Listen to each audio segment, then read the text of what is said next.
chờ. Nơi dùng tia vì hai tiền nên xin lu. Ô hô men rau mồng lau chả yon xí lu luôn nè. Hello, sẽ đã nhớ trong nhỏ nó nè, cô là hai cho đại của mua ý cho không dư lại thì cô rong lên nhà thầy nhớ trong nhà là tên nó được ta sĩ do cô trong nhà thầy nhớ là tên nó có con tranh kia con tranh gì cô nhà là kia cô ấy trong nhà thầy muốn cá lọc họ của lúc bây giờ nè cao chuồn nó.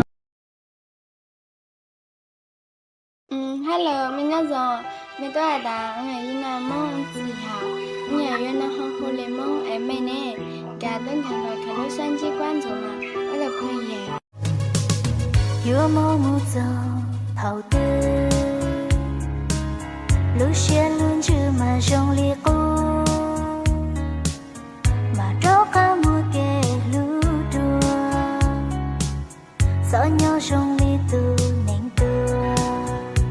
Nếu nó cứ tôi son đã có lúc khó trong xe cô mà báo tiền có chi lưu cô tiền có chùa. Nhìn gì? Yêu không mà nhìn. Em đang nói ăn á. Cái ăn đứng trước điện thoại á. Yêu không? Yêu em không? Yêu thì đến cưới em đi. Em chờ lâu lắm rồi đó. Dẫu có nước mắt đắng cay lăn dài trên khóe mi, em luôn thương nhớ luôn mong anh về như lúc xưa kia.